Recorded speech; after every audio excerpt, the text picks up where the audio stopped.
Hello अस्सलाम वालेकुम सभी आल भाई बहनों को। कैसे हैं आप? उम्मीद करती हूँ अल्हम्दुलिल्लाह अच्छे होंगे और हम भी अल्लाह के फजल करम से अच्छे हैं। आज का ये वीडियो होने वाला है बहुत ज़्यादा मज़ेदार। आज का वीडियो है मेरा परिचय, क्योंकि बहुत से भाई बहनों के यही सवाल जवाब रहते हैं, मैं कौन हूँ, कहाँ से आई हूँ, क्या मैंने सच में इस्लाम कबूल किया है, क्या मैं झूठ बोलती हूँ, मेरी फैमिली में कितने लोग हैं, मेरे ससुराल में कितने लोग हैं, हम कितने बहन भाई हैं, और क्या मेरे हस्बैंड क्या करते हैं, मेरे हस्बैंड है भी या नहीं। बहुत से लोग मुझे सिंगल समझते हैं, तो मैं आज बताऊंगी क्या सच में मेरे हस्बैंड है या नहीं है, और क्या मेरी फैमिली के लोग मुझे पसंद करते हैं या नहीं करते हैं, क्या मेरे ससुराल में कितने लोग हैं, मेरे साथ रहते हैं या नहीं रहते हैं। ठीक है, मैं आज आपको इस वीडियो के थ्रू बताऊंगी। और बहुत से लोग कहते हैं ये झूठ बोलती है, नौटंकी करती है, वायरल होने के लिए करती है। तो आज ये वीडियो में लास्ट तक बने रहे और पूरा मैं दूंगी। और मैं कहाँ पर रहती हूँ, क्या मेरा एड्रेस कहाँ है, और किस एरिया में मैं रहती हूँ, किस डिस्ट्रिक्ट में मेरा गांव या मेरा शहर पड़ता है। तो वीडियो के लास्ट तक बने रहे, आपको सब मालूम हो जाएगा। तो आइए चलते हैं, स्टार्ट करते हैं हम अपने मैके से। तो मैके में मेरे मम्मी एंड पापा दोनों, ठीक है, 4 बहन 2 भाई, 6 बहन भाई और 2 मम्मी पापा, ठीक है। और दादी को तो हमने देखा ही नहीं। दादी हमारे मेरे पैदा होने से पहले ही एक्सपायर हो चुकी थी, वो ख़त्म हो चुकी थी। और दादा जो थे हमारे, दादा को तो हमारे पापा ने भी नहीं देखा। और हमारे दादा मतलब पापा हमारे पैदा होने वाले थे, दादा के एक्सपायर होने के 1 महीने बाद ही हमारे पापा ने जन्म लिया। हमारी दादी ने उनको जन्म दिया, हमारे पापा को। क्योंकि हमारे दादा का क्या था, पहले गांव में, मुझे तो इतना पता नहीं है, हमारे मम्मी पापा बताते थे तो हमें पता था कि जब हमारे दादा पहले गांव में जो होते थे ना, मुखिया इस टाइप के जो होते थे, कि मुखिया है, गरीबों की इधर उधर लोगों की पंचायत कराना, मुखियागिरी, इस चीज़ में हमारे दादा थे। दादा हमारे ज़मींदार थे, पहले बहुत ज़्यादा ज़मींदार थे। अल्लाह ने उनको बहुत कुछ दिया था, ज़मीन बहुत थी, किसान चौधरी कहलाते थे। तो एक दिन हमारे गांव बस्ती की कोई पंचायत वगैरह होगी, तो किसी की बीवी आ नहीं रही होगी घर पे, तो हमारे दादा पंचायत लेके काफ़ी लोगों के साथ वहाँ पर गए हुए थे उस औरत के गांव, जो हमारे घर पर गांव के अंदर नहीं आना चाह रही थी अपने शोहर के साथ। हमारे दादी दादा हिंदू परिवार की बात बता रही हूँ मैं आपको। तो जब वहाँ पर गए तो फैसला हुआ, मतलब वो औरत छूटना चाह रही थी, लेकिन हमारे दादा ये चाह रहे थे कि ये ना छूटे, छूटे नहीं, अपने हस्बैंड के यानी कि अपने पति के घर में ही आकर रहे। तो हमारे दादा ने ये पंचायत में फैसला सुनाया था। जब उन्होंने ये फैसला सुनाया तो उसके मेके वाले लड़की के और आस पड़ोस के गांव बस्ती वाले लोग ना नाराज़ हुए कि हम तो इसको छुड़ाना चाह रहे हैं, इन्होंने ये फैसला सुना दिया। तो उन्होंने ज़मीन खेत दिखाने के बहाने हमारे दादा को साइड में लेकर के गए, और वहाँ की औरतों ने उनके ना छोटे छोटे टुकड़े करके डाल दिए थे, यानी कि उनको कत्ल कर दिया गया था। तो हमारे पापा तो पैदा नहीं हुए थे, 1 महीने बाद, दादा के ख़त्म होने के 1 महीने बाद पैदा हुए हमारे पापा। तो दादा को तो हमने देखा ही नहीं है, ठीक है। जब पापा ने नहीं देखा तो हमने भी नहीं देखा। और दादी, मुझसे बड़ा भाई है मेरा, मुझसे बड़े भाई को मेरी दादी ने खिलाया है। और मेरे आने से पहले मेरी दादी दुनिया को अलविदा कह गई थी, वो भी चली गई थी, दादी भी हमने नहीं देखी। तो फिर हमारे एक ताऊ हैं और एक ताई हैं और 5 भाई तहेरे हैं और एक तहेरी बहन है, जिन्होंने, ताऊ ने और ताई ने, हमारे 5 भाइयों ने तहेरे और हमारी तहेरी बहन ने हमसे कभी भी मतलब वास्ता नहीं रखा। वो हमेशा अकड़ में घमंड में रहती थी, क्योंकि हमारे जो ताऊ थे वो हमारे हमारे ताऊ की जब शादी हुई तो हमारे पापा छोटे से थे, 4 से 5 साल के। तो जितने भी दादा की हमारे प्रॉपर्टी थी, हमारे ताऊ ने बेच बेच के अपना आप को डॉक्टर बना लिया, पढ़ लिख लिए, डॉक्टर बने, और उन्होंने अपना घर गृहस्थी अच्छी खासी बनाई, और सारी ज़मीन बेचते चले गए, खाते गए, बेचते चले गए। और हमारे पापा को यानी कि कुछ नहीं दिया, पापा को दी थी सिर्फ 7.5 बीघे ज़मीन, तो वो भी अपने नाम करवा ली थी। ऐसे दी थी कि वो भी अपने नाम करा ली थी। तो हमारे पापा को बना दिया था भिखारी। हमारे माँ बाप ने हमें मजदूरी कर करके, खेतों में काम कर करके पाला, हमें इतना बड़ा किया, हमारी परवरिश की, अच्छे से अच्छा हमको खिलाया। तो हमारे ताऊ ने कभी भी हमारी फैमिली को, हमारे पेरेंट्स को कभी भी सपोर्ट नहीं किया। और हमेशा आए दिन मारना पीटना हमारे पापा के हमारी मम्मी के साथ लगा रहता था। पुलिस थाने आए दिन होते रहते थे, ठीक है। और आज मैंने जन्म देखो हिंदू परिवार में लिया, मैं रही हिंदू परिवार में, बड़ी हिंदू परिवार में हुई। उनका नमक, उनका खाना, उनका सब कुछ मैंने खाया। लेकिन मेरा छोटेपन से ही मुझे इस्लाम मज़हब बहुत पसंद था। देखो कोई भी लड़की या लड़का अपनी फैमिली का दिल नहीं दुखाना चाहते और ना उनको दगा देना चाहते हैं, ना उनको धोखा देना चाहते हैं। लेकिन जो किस्मत का लिखा हुआ होता है ना, वो कोई नहीं टाल सकता। बहुत से लोग मुझे कहते हैं तूने अपने माँ बाप का दिल दुखाया, तू मुसलमान बन गई, तू पहले हिंदू थी। तो मैं इस चीज़ को कहती हूँ, हम नसीब कभी भी नहीं मिटा सकते। जो अल्लाह ने लिख दिया वो हमारे मुकद्दर में होकर रहेगा।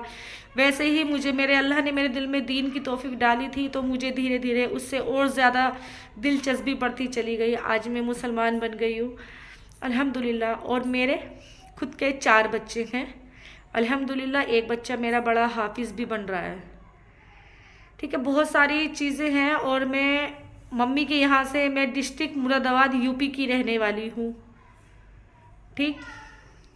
डिस्ट्रिक्ट मुरादाबाद कस्बा काट की रहने वाली हूँ। मेरा मम्मी का घर वहाँ का है। मैंने आपको बताया मैं कहाँ की हूँ, कहाँ से आई हूँ। मैं डिस्ट्रिक्ट मुरादाबाद यूपी की रहने वाली हूँ, मम्मी के यहाँ से, मैके से अपने, ठीक है। अब पापा ने वहाँ से, जब मैंने इस्लाम कबूल कर लिया था, तो मेरे मम्मी पापा ने वहाँ से घर बेच दिया और मम्मी पापा ने घर मेरा काशीपुर में बनाया है। अब मेरे मम्मी पापा काशीपुर में रहते हैं। अब मैं बेटी काशीपुर की कहलाती हूँ। भले से ही उनसे मेरा कोई अब आना जाना रख रखाव नहीं है, लेकिन कहलाऊँगी मैं अब काशीपुर की। जब डॉक्यूमेंट्स बनते हैं, जब मम्मी पापा का प्रूफ मांगते हैं, तो मुझे काशीपुर ही बताना पड़ता है। दुनिया, ये समाज, ये दुनिया ये चीज़ें ख़त्म कर देती है, लेकिन कानून और अल्लाह के यहाँ से कभी रिश्ता ख़त्म नहीं होता है किसी का भी, ठीक है। मैंने इस्लाम कबूल जब किया, मैंने बहुत दिक्कतों का सामना मुझे करना पड़ा, बहुत ज़्यादा दिक्कतों का सामना मैंने किया है और बहुत ज़्यादा परेशानी, पुलिस थाने ये वो मेरे मम्मी पापा ने मेरे साथ में कराए। देखो हर कोई भी माँ बाप हो, मुस्लिम लड़की भी अगर करेगी तो उसके माँ बाप भी चाहेंगे कि हमारी इज्जत हमारे घर वापस आ जाए। तो वैसे ही मेरी फैमिली वाले भी चाहते थे, लेकिन अल्लाह को मंजूर कुछ और ही था। अल्लाह को मंजूर था कि मुझे हिदायत देना और मुझे ईमान में दाखिल करना। मेरे अल्लाह ने चुना मुझे, तो बहुत दिक्कतों का सामना हुआ। देखो सबसे बड़ी कुर्बानी मैंने दी ईमान में आने के वक्त अपनी फैमिली को। जिस माँ के बिना मैं एक दिन नहीं रहा करती थी, अब मुझे 13 साल हो गए हैं। जब मेरी मम्मी नानी के घर पे जाया करती थी, तो मम्मी के यहाँ मैं उस टाइम फ़ोन तो चलते नहीं थे, तो मम्मी ना 2 दिन के लिए 3 दिन के लिए चली जाती थी। तो जिस दिन जाती थी उसी दिन मम्मी के जाने के बाद दिन तो मेरा कट जाता था, लेकिन जब रात आती थी तो रात को मुझे मम्मी की प्यार में ना नींद नहीं आती थी। और फिर मुझे ना उनकी जब याद आती थी तो मुझे बुखार चढ़ जाता था, बहुत ज़्यादा मुझे बुखार चढ़ता था। और जब तक मम्मी नहीं आती थी तो मैं बिस्तर में से नहीं उठती थी, बुखार में भुनी रहती थी, ना कुछ खाती थी नहीं पीती थी। वो मेरी वजह से ज़्यादा दिन कहीं रुकती भी नहीं थी मम्मी मेरी। मैं जवान होने की बात बता रही हूँ, जवान होने पर भी मुझे अपनी मम्मी से इतना मोहब्बत, इतनी प्यार थी। लेकिन मेरी मजबूरी बनी माँ को छोड़ना, बाप को छोड़ना, भाई बहनों को छोड़ना। पता है क्यों मजबूरी बनी? मेरे फैमिली वालों ना, मैंने अपनी फैमिली वालों से मना किया मेरी शादी ना करो। उन लोगों ने मेरा हिंदू परिवार में रिश्ता कर दिया था, और जब रिश्ता कर दिया तो मैं बहुत ज़्यादा डिप्रेशन में रहने लगी थी, बहुत ज़्यादा परेशान रहने लगी थी। ऐसा लगता था कि मेरे सिर पे इतना बड़ा पहाड़ आकर रखा गया हो, मैं क्या करूं क्या नहीं करूं। तो इस चीज़ को देख कर ना, मेरी शादी बारात आने के ओनली 6 दिन बचे थे। 6 दिन जब मैंने घर छोड़ा अपना, मजबूरी में मैंने पैर पकड़ के, पिट के, छीत के, हर तरीके से मैंने मम्मी पापा को समझाया कि मुझे कुंवारा रहने दो, शादी ना करो। अगर आप चाहते हैं कि मैं मुसलमान बन रही हूँ, ये मुसलमान तरीके से घर के अंदर रहती हूँ, कि आपको लगता है कि बिरादरी वाले कहेंगे कि मैं मुसलमान लड़के से शादी करूँगी, तो मैं ये भी बिल्कुल नहीं करूँगी। लेकिन मेरे फैमिली वाले ना बिरादरी बिरादरी बिरादरी कर करके मुझे इतना टॉर्चर कर दिया उन लोगों ने कि मुझे मजबूरन घर छोड़ना पड़ा। अगर मैं उस टाइम 6 दिन मेरी बारात के बचे थे, अगर मैं उस टाइम घर नहीं छोड़ती तो मैं आज तुम भाइयों के सामने ऐसे बैठी भी ना होती। या तो मैं सुसाइड कर लिया होता या मैंने उसको मार दिया होता। बहरहाल मैं बहुत बड़ा कदम उठा लेती, और या फिर मेरी किस्मत में यह होता कि मुझे हिंदू फैमिली को ही एक्सेप्ट करना पड़ता। ये बहुत मजबूर हो के मैंने कदम उठाया। देखो, मैं चाहती पहले भी जा सकती थी, घर से पहले भी भाग सकती थी, लेकिन नहीं, मैंने लास्ट टाइम तक अपनी फैमिली को मनाने की कोशिश की, उनको समझाने की कोशिश की। लेकिन जब वो नहीं समझे, घर में नाच गाने शुरू हो गए, सारी रस्में शुरू होने लगी थी, मजबूरन मुझे अपना घर छोड़ना पड़ा था। और मैं अपना घर छोड़कर आसाम चली गई थी। आसाम मैं बहुत दूर चली गई थी। मैं वहाँ पर जाकर रहने लगी थी। वहाँ पर जाकर मैंने इस्लाम को हाफिज़ मौलवियों के बीच में एक्सेप्ट किया था, फिर रजिस्टर्ड भी किया, सब कुछ मैंने वहाँ पर किया। फिर इलाहाबाद से, फिर मुरादाबाद से, तीनों जगह से मेरा रजिस्टर्ड है। तो अब जैसे मेरा अभी भी मेरा शादी का सर्टिफिकेट बना है, तो उसमें मेरे सारे कागज़ लगे हैं। ऐसा नहीं है कि नहीं लगे, मेरे सारे कागज़ लगे हैं, उसमें जितने भी थे मेरे सभी कागज़ लगे हैं। तो मैंने मजबूरन मुझे वहाँ ये सब कुछ मम्मी पापा के घर छोड़ना पड़ा मुझे। और फिर उसके बाद में काफ़ी दिनों तक मैं रहती रही। फिर मैंने शादी का सोचा, क्योंकि मैं अकेली थी, मैं कहाँ जाती, कौन कब तक अपने घर में रख के खिलाता। तो फिर मैंने शादी की। शादी के बाद अल्लाह ने मुझे एक बेटा दिया, और जिनका नाम हमने मोहम्मद फरहान रखा है। फिर अल्लाह ने मैं धीरे धीरे अपना आप को थोड़ा हैंडल करने, मम्मी पापा की बहुत ज़्यादा याद भी आती थी, रोती थी, लेकिन क्या करूँ, अल्लाह ने धीरे धीरे सब्र भी देता चला गया, सब्र भी दिया। मैं बिल्कुल ऐसी हो चुकी हूँ अपनी फैमिली के लिए कि हाँ, मेरी कोई माँ बाप भाई बहन नहीं है। लेकिन जब कभी कभी हड़क लगती है ना, दूसरे वो लोग मुझे चिढ़ाते हैं, दिखाते हैं कि हमारी फैमिली है, देख तेरा कोई नहीं है, हमारे तो भैया आए हैं, हमारी तो भाभी आई। जब मुझसे इस तरीके की बात करती है ना, तो जब मुझे फील होता है कि फैमिली होना बहुत ज़रूरी है। लेकिन मेरी मजबूरी बनी थी मुझे अपने परिवार को छोड़ना। तो इसी चीज़ को लेकर के, और मैं यूपी से थी, यूपी मेरा छूट गया, और अब मैं शिफ्ट हो चुकी हूँ यूके, उत्तराखंड के उधम सिंह नगर में, ज़िला उधम सिंह नगर, मैं इसमें शिफ्ट हो चुकी हूँ। यहाँ मैं रहती हूँ, और मैंने आपको बता दिया मैं कहाँ से आई, कहाँ से नहीं आई, कौन हूँ यहाँ।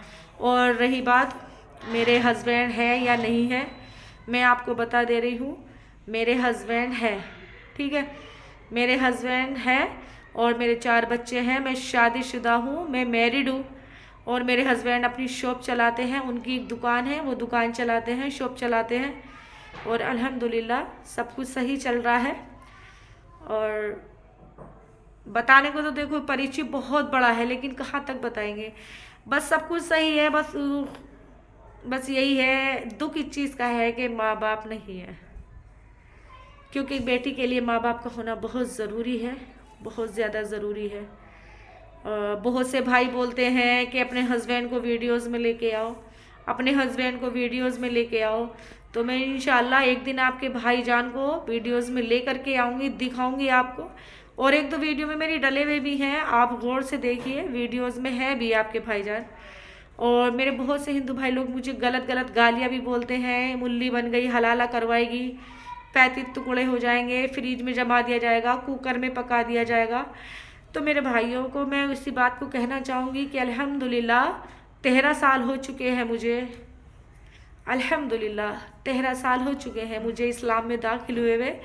देखो 13 साल में अभी तक तो अल्लाह का शुक्र है, मैं बहुत अच्छी चल रही हूँ। अगर किस्मत में ऐसा लिखा होगा तो इंशाअल्लाह ज़रूर होगा, अगर किस्मत में नहीं होगा तो कोई भी कितना भी भोगता रहे, कोई फ़र्क नहीं पड़ने वाला है, क्योंकि इज़्ज़त ज़िल्लत देने वाला वो है, आप नहीं है, वो है जिसने हमें पैदा किया, जिसने हमें दुनिया में भेजा अपने अमाल अखलाक इबादत के लिए, ठीक है। तो मैं यकीन रखती हूँ उस अल्लाह की ज़ात पर, ना कि किसी और पर। ना मैं डरती हूँ किसी से, मैं डरती हूँ सिर्फ अल्लाह से, बाकी किसी से नहीं डरती हूँ। जो मेरा चीज़ को चाहे, जो करना है कर ले। अल्लाह ने अपनी नेक बंदों या बंदी के लिए 70,000 फरिश्ते हर वक्त उसकी हिफाजत के लिए उसके साथ खड़े कर रखे हैं। तो मैं गर्व से रहती हूँ, मैं बिल्कुल नो टेंशन रहती हूँ, ना मैं किसी से डरती हूँ, ना मुझे डरने का शौक़ है किसी से अल्लाह के सिवा। मैं किसी से नहीं डरती हूँ। डरने का डर होता तो मुझे अपने बाप का होता। जब मैं अपने बाप से नहीं डरी तो मैं किसी खास से भी नहीं डरती हूँ। वो है, सिर्फ डर है तो उस अल्लाह का, बाकी किसी का नहीं। तो मेरा जीवन परिचय आपको मैं बता रही हूँ, और मैं बताने को तो बहुत बड़ा है, कहाँ तक बताऊँगी। मैं उधम सिंह नगर उत्तराखंड में शिफ्ट हो चुकी हूँ। मैं यहाँ पर रहती हूँ। देखो फुल एड्रेस मैं नहीं बता रही हूँ, लेकिन उत्तराखंड में रहती हूँ। मैंने आपको बता दिया। बहुत से लोग कहते हैं ना कि पता नहीं कौन है, कहाँ से आई है क्या नहीं है।